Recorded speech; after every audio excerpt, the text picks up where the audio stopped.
चलिए दोस्तों, तो आज हम बना लेते हैं बहुत ही टेस्टी सलोनी।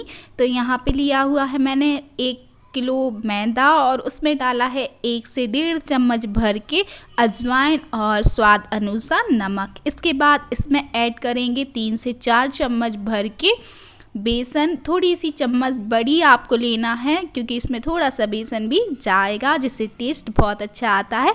और इसके बाद इसमें ऐड कर देंगे 3 से 4 चम्मच भर के ऑयल। और ऑयल डालने के बाद यहाँ पे डाला है मैंने गुनगुना पानी और एक डो बना के रख लिया है। यहाँ पे हमें डो थोड़ा टाइट बना के रखना है। इसके बाद यहाँ पे मैं बेल लूँगी एक रोटी, और रोटी आपको जितनी पतली या मोटी सलोनी की साइज़ रखना है उस अकॉर्डिंग आप रोटी को बेलिए। तो यहाँ पे रोटी बुल चुकी है और इसको मैं अच्छे चौकोर शेप से काट लूँगी।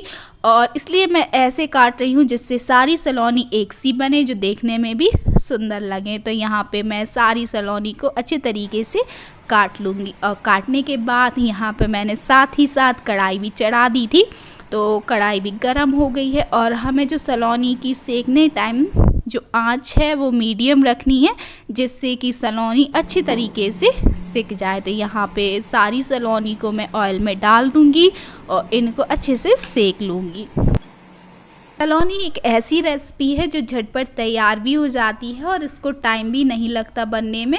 बस मैदे का डो लगाना है, बेलना है और काट के कढ़ाई में फ्राई करने डाल देना है। तो यहाँ पे बातों के साथ ही सलोनी भी बढ़िया तरीके से तल चुकी हैं और लीजिए रेडी हैं यहाँ पे सलोनी, जो सभी के लिए पसंद आती हैं और स्पेशली बच्चों को भी ये बहुत पसंद आती हैं। मेरे किट्टू तो इनको बहुत एंजॉय करते हैं।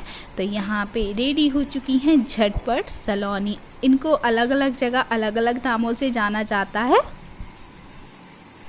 और आज है रक्षाबंधन, तो रक्षाबंधन को जो एक भाई की पूरी नौटंकी होती है ना, तो वो आज किट्टू पूरी बता रहा है, जो रियल स्टोरी रहती है भाई बहन की।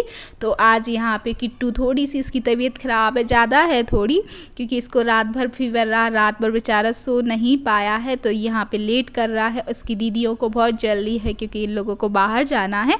तो ये यहाँ पे नाटक करेगा, जो एक रहता नहीं है भाई बहन की नोक झोंक वाला, तो यहाँ पे वो पहले बड़ी दीदी को परेशान करेगा। और यहाँ पे तो उसने खुशी को कम ही परेशान किया था, थोड़ी अच्छे से राखी बंधवा ली थी, इतना ज़्यादा उसने दिक्कत नहीं किया था। और जैसे ही राखी दीदी की बारी आई उसको राखी बांधने को, वो फुल भाई बन गया था। उसको पहले उसने लट्ठी उठा ली और फिर उसके बाद उसको परेशान कर रहा, डैडा की गोदी में जा रहा, उसने लड्डू दिया पहले खाने, तो लड्डू एंजॉय कर रहा, उससे राखी नहीं बंधवा रहा। तो इसने ऐसे फुल नाटक किए। और ये है रियल स्टोरी भाई बहन का जो रहता है। बड़े हो जाते हैं तो अच्छे से राखी वगैरह बंध जाती है, पर जब बच्चे रहते हैं तो ऐसी मस्ती होती है और ऐसी नाटक होकर राखी बनती है। पिछले साल तो इसने बहुत अच्छे से राखी बंधवा ली थी, तब तो और छोटा था, पर इस साल इसने नौटंकी की बहुत ज़्यादा। और इसकी जो और दीदियाँ हैं तो वो भी आई थी राखी बांधने के लिए, तो इसको छुपकली दिखा दिखा के उनसे फिर उसके बाद राखी बंधवाई उनसे। हेलो दोस्तों, दिस इज़ मी माधवी, आपके अपनी यूट्यूब चैनल तरा फैमिली ब्लॉग्स में आप सभी का स्वागत है। तो कैसे हो आप सभी? आशा करती हूँ आप सभी एकदम स्वस्थ होगे और खुश होगे। और अभी मैंने भगवान को राखी नहीं बांधी है और आज भगवान को बिठा रखा है मैंने यहाँ पे, क्योंकि मैं लड्डू गोपाल को अपना भाई मानती हूँ। तो पहली राखी मैं उनको बांधती हूँ और फिर उसके बाद राखी जो भैया है तो उसके लिए मैं बांधती हूँ। तो आज मैंने अपने लड्डू गोपाल को यहाँ पे बिठा दिया। तो अभी बस थोड़ी देर बाद इनको बढ़िया राखी बांधूंगी और आपसे शेयर करूंगी। आज सोचा तो बहुत कुछ था कि ये कर लूंगी वो कर लूंगी, पर मेरे साथ पता नहीं भगवान परीक्षा लेता है कि क्या करता है, कुछ समझ में नहीं आता।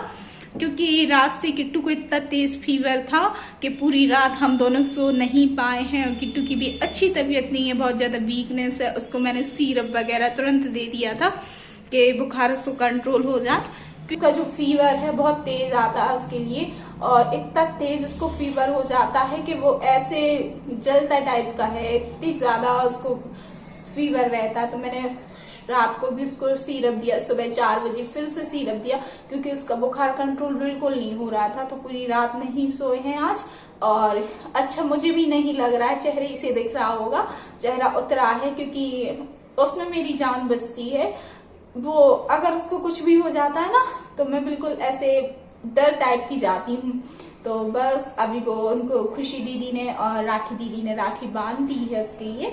बस अभी बाहर गया है डैडा के साथ तो बैठा है, तो बस हम भी चलते हैं और कर लेते हैं। पहले मैं थोड़ा सा और तैयार हो जाऊं, पहन लूं मंगलसूत्र, चूड़ी उड़ी कुछ नहीं पहनी है तो वो पहन लूं। फिर हमें भी राखी बंधवानी है तो हम लोग भी राखी बंधवाएंगे। और यहाँ पे मैंने लगा ली है पूजा की थाली, और जो राखी की थाली में नॉर्मल रहता है तो वो सब मैंने रख लिया है। और यहाँ पे मेरे लड्डू बैठे हैं जो बहुत ही प्यारे लग रहे हैं। और यहाँ पे जो लड्डू की ड्रेस है और पगड़ी मैंने खुद से बनाई हुई थी, और अब आ रही है जन्माष्टमी तो उस पर भी मैं इनकी पगड़ी बनाऊँगी। ड्रेस तो मैं इनकी कभी भी बना लेती। और बस यहाँ पे मैं जैसे जैसे राखी में होता है बस वही करती जा रही हूँ।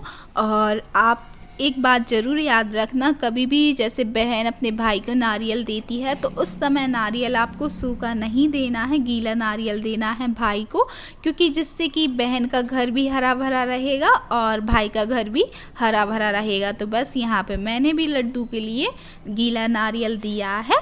और यहाँ पे मैंने लड्डू को भी राखी बांध दी है और अब ले रही हूँ लड्डू का आशीर्वाद। और भगवान सबके भाई बहुत तरक्की करें और सबकी बहनें भी बहुत तरक्की करें। और यहाँ पे राखी दीदी और किट्टू की चल रही है वार्तालाप और नोक झोंक, क्योंकि मैं लाई हूँ किट्टू को सिल्वर के कंगन, तो बस उसी को पहनाने के लिए राखी मांग रही है कि बता मुझे दे दो, मैं पहना दे रही हूँ। पर ये नौटंकी कर रहा है, कह रहा है मैं नहीं दूंगा। और इसके कंगन जी हमेशा से सिल्वर के कंगन पहने रहा है, तो इसके एक कंगन टूट गया था तो इसको फिर ये दे दिए कंगन लाके। और यहाँ पे आ चुकी हैं किट्टू की छोटी वाली बुआ जी, तो ये है किट्टू की छोटी वाली बुआ जी। और इस बार किट्टू की बड़ी बुआ जी नहीं आई हैं, तो बस हम लोग भी उन्हीं की चर्चा कर रहे हैं और साथ ही साथ राखी भी बंधवाते जा रहे हैं। और रक्षाबंधन का ऐसा दिन है, ऐसा त्यौहार है कि इसमें हर बहन भाई का रिश्ता और भी गहरा होता जाता है। और भगवान सबके भाइयों को खूब तरक्की दे। और बस यहाँ पे दीदी ने श्रीफल भी दे दिया है और उसके बाद मुझे भी राखी वो बांध देंगी। और बस यहाँ पे फाइनली हम लोगों को भी राखी बन चुकी है। और इस बार मैं सोच रही थी घर जाने का, यानी मायके जाने का, पर ये कहो अच्छा नहीं गई, वरना ये हो जाता कि इस बार भी गई और जाके लड़का बीमार हो गया, क्योंकि किट्टू की तबीयत ठीक नहीं है। तो जो भी करता है ना भगवान अच्छा करता है। तो बस यहाँ पे गपशप भी होती जा रही है और राखी भी बनती जा रही है।